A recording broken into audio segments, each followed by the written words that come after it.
સ્થાયી સમિતિના ચેરમેન શીતલ મિસ્ત્રીને અધ્યક્ષતામાં મળેલી બેઠકમાં મ્યુનિસિપલ કમિશનર અને સ્થાયી સમિતિના સભ્યો ઉપસ્થિત રહ્યા હતા, જેમાં મંજૂરી અર્થે 13 કામો મૂકવામાં આવ્યા હતા, જેમાંથી એક કામને મુદ્દત રાખી અન્ય કામોને મંજૂરી આપવામાં આવી હતી. આ દરમિયાન અમુક કામોમાં થોડાક ફેરફારો કરવામાં આવ્યા હતા.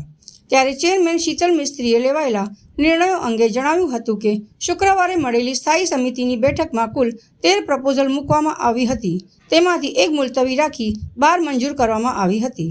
કોઈપણ ઇજાદાર પર આક્ષેપ થાય ત્યારે એની પૂર્ણ તપાસ અને ક્વોલિટી ચેકિંગ ડિપાર્ટમેન્ટ દ્વારા કરવામાં આવતું હોય છે અને એમાં કોઈ પ્રકારની ક્ષતિ ન જણાતા એને કે બ્લેકલિસ્ટ કરવાની કે એવી કોઈ દરખાસ્ત આવેલી નથી સ્ટેન્ડિંગ કમિટીમાં.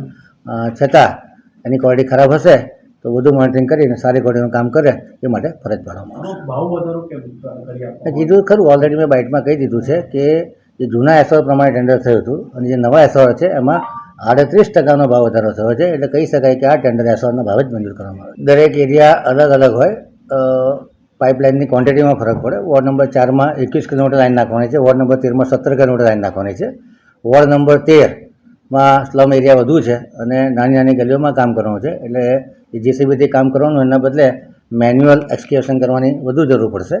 એટલે અલગ અલગ એરિયાની અલગ અલગ પરિસ્થિતિના આધારે આ રીતના ભાવમાં ફરક આવેલો છે. 15% ભાવનું ટેન્ડર હતું, નેગોશિએટ કરી અને 11.93% કે એવું કરવામાં આવ્યું છે. સમિતિના સભ્યો અને સંકલન સમિતિમાં આ વસ્તુ નક્કી થઈ ગઈ છે.